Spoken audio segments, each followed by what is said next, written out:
Hey everyone, and welcome to this explainer. Today, we're charting out something that can absolutely shape your future, the post-secondary financial roadmap.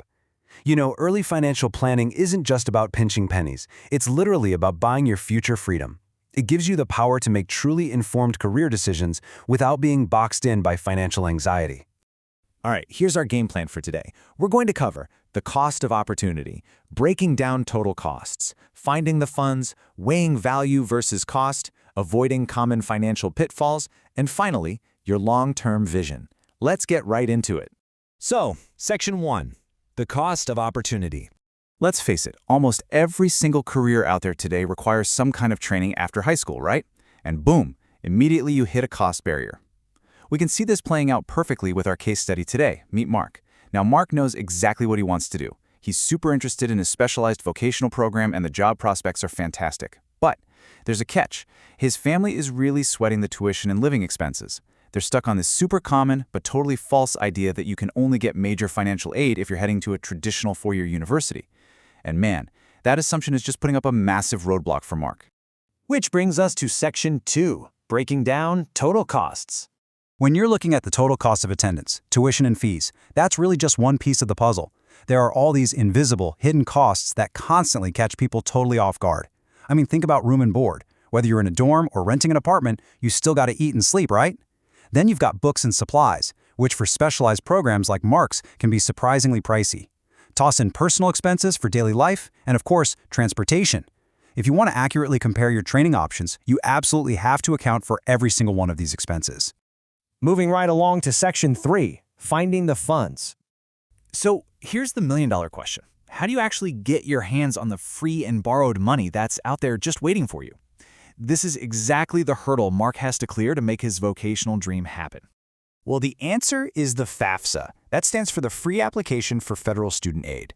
This is your absolute essential gateway for federal and state grants, work-study programs, and loans. And mark your calendars because it opens on October 1st. Getting in early is a real game changer.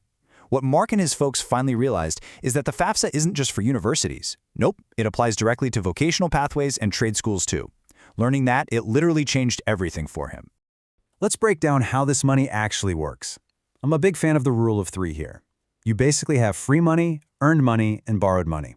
Your number one priority, absolutely no question, should be the free money, grants and scholarships. That's cash you never have to pay back. Once you've exhausted that, look at earned money, like federal work-study programs or your own personal savings. Finally, and really only when you absolutely have to, you look at borrowed money, your federal and private loans. The golden rule, always max out those first 2 options before you even think about taking on debt. Okay, Section 4. Weighing value versus cost. This is all about return on investment, or ROI. You're basically weighing the heavy stuff, the tuition, fees, and potential student loan debt, against the actual career value. And by value, we're talking about career fit, the program's job placement track record, and your potential future salary. In Mark's case, his parents were initially pushing for a generic university degree just because it felt like the safe or standard route. But when they actually sat down and weighed the cost versus the value, they realized Mark's vocational program had an incredible placement track record. I mean, graduates were getting hired almost immediately. That made it a brilliant, high-value choice, even if the upfront price tag caused a little sticker shock at first. There's a key takeaway from the research that really hits the nail on the head here. Knowing a career's potential salary is an important part of choosing a future profession. Now, why does this matter so much? Well, because your potential future earnings directly dictate your ability to actually pay back any of that borrowed money we just talked about. You just can't take on massive debt for a career path that historically pays minimum wage. The math just isn't going to work out for you. That brings us to Section 5, avoiding common financial pitfalls. Let's run through these crucial don'ts real quick, because ignoring this stuff creates huge opportunity gaps later on. First, don't ignore the total cost beyond tuition. Remember all those hidden living expenses. Second, do not miss application deadlines. Missing that October 1st FAFSA window just leaves free money sitting on the table. Third, don't borrow more than you absolutely need. Just because someone offers you a massive loan doesn't mean you have to take the maximum amount. Fourth, don't ignore the loan terms and interest rates. You've got to know exactly what you're signing up for. And lastly, don't fall for scholarship scams that ask for a fee up front. Real scholarships give you money, they don't take it from you. And finally, Section 6. Your long-term vision. When you map out the years following graduation, you really start to see how these early choices play out. In your first 1 to 5 years out of school, you're probably going to be laser-focused on debt management. But then, by years 5 to 10, if you plan things right, you get to pivot into saving and investing. Years 10 to 20, that's typically your era of massive career growth. And ultimately, year 20 and beyond is where you ideally hit true financial freedom.